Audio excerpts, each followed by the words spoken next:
to move forward and not just end going, that was interesting and wow, he's an amazing man, or I wish I could do that, or whatever story that people develop in themselves. Is there a thought, is there a question, is there an insight you might offer them to take this beyond this conversation as something that actually changes their life? Yes, it is. If you feel like you're worthless and you're not good enough, I know what that feels like because I feel it too sometimes. But there is a way out of it. If you are struggling with what I call the big five, like on a safari, you know, like if it's drugs, alcohol, gambling, sex, food, there already exist organisations all over the world where people are readily available to help you immediately. All you have to do is put what it is you have a problem into a search engine, perhaps with the word anonymous attached to that, and see what comes back. And then go to one of those places. Go there, because if you wouldn't normally go, then you're still the person that's not going to change. Yes. But if you go, you're suddenly not you anymore. That's why I do things all the time that I don't want to do, and I suppose that's what that discipline is, huh? Yes, it is. It's like, think, if I'm the guy that goes to jiu-jitsu, then I'm not that guy that doesn't go to jiu-jitsu no more. He's gone now. That's right. And that is how change happens. Identity changes with action. It doesn't change with the discussion. Yeah. And in this gear, they say you can't think yourself into acting different, but you can act yourself into thinking different. Very true.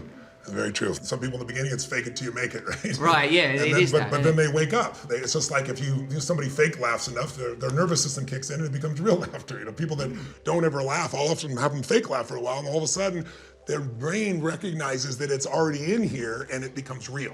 You know, and so sometimes that's the first step to this. Tell me, we've mentioned several times, you mentioned a mentor. I obviously believe in mentors and coaching and so forth, but in the 12 steps, this is a really critical piece. And in fact, the people that are mentors are people like yourself who have actually done it. Because, you know, talking to a mentor that's never been through it, you know, you can't fully appreciate that they can understand. Even if they did, you won't believe it. And they probably don't have the ability to reach you at the same level. So how important have the mentors been in the 12-step program for you, and how do you look at mentors and how do you recommend people find a great mentor? Oh, it's invaluable. And it's if you're fortunate enough, again, to have an obvious addiction, which can be relationships, can be, you know, it doesn't need to be that you're hunched in a doorway, banging up, smacking at your arm, because, you know, otherwise you probably would have sold your phone that you're listening to this by now. But like, you find the mentors within the organisations. That's sort of a good way to go about finding it. Now, it's been absolutely vital because, like, I have mentors, plus there are lads, men that I mentor, and the advantage with the upstream is, like, I sort of go, listen, I'm thinking of doing this, and I go, don't do that. That's like, because they're not coloured by my perspective. And similarly, when I talk to men that have less time than me, I hear all the advice I'm giving them, thinking, that's some good advice.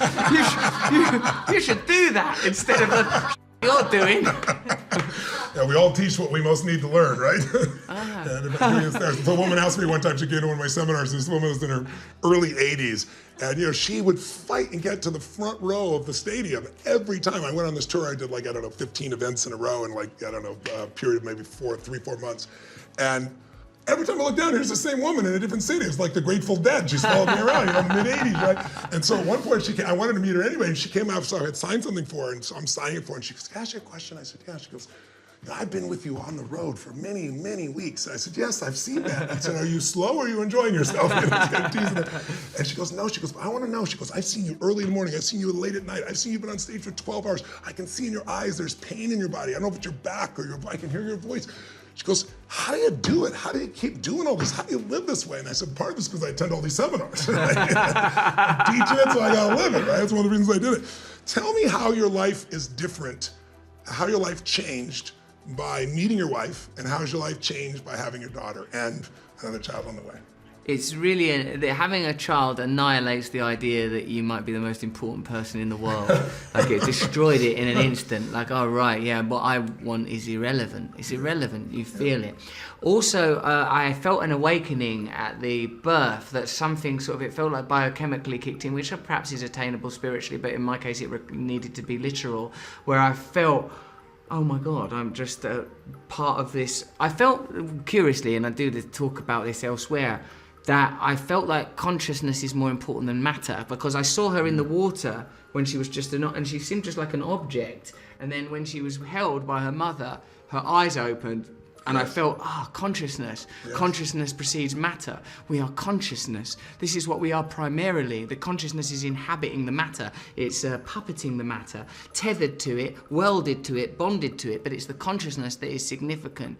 And so I suppose what that felt like is that moment became alloyed to a spiritual realization. How it is on a practical level is that I have a wife that loves me, and as you said about yourself and your wife who I've had the privilege of meeting, that you are loved for your normalness, your ordinariness. The world can love that which is peculiar and spectacular and extraordinary about you. And it's made me feel like, gosh, it's made me feel I have a home. You know, before I could wake up one place, I don't matter where I end up. You know, just the adventure is everything. I'll meet someone. I live in France now. I'm going to be doing this. It'll always be extraordinary. I had a little bit of a flash of that madness actually when Sage was doing meditative treatment. It's like, what the f*** is going on? Like, just a minute ago I'm in traffic, and now I'm in this, and So I suppose what it's done is it's materialised something that I understood, that we belong here. That's beautiful. What have I not asked you that is a message that you want people to hear that would serve them?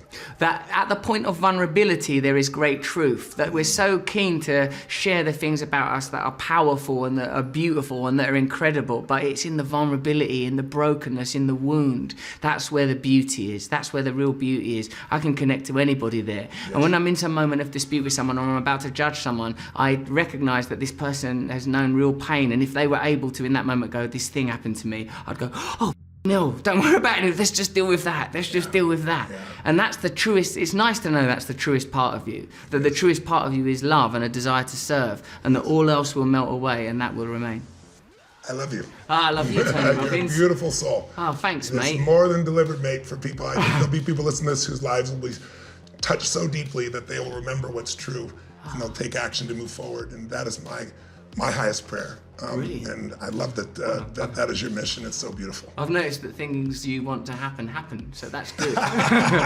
Seems to work well for you as well. Cheers, God bless you, my brother. Thank you. Thank you again for your time. Thank you. Cheers. The Tony Robbins Podcast is directed by Tony Robbins and hosted by Tony Robbins and Mary Buckheit. Anna York is the executive producer and steps in as occasional host. Digital editing by Jamie Carvajal.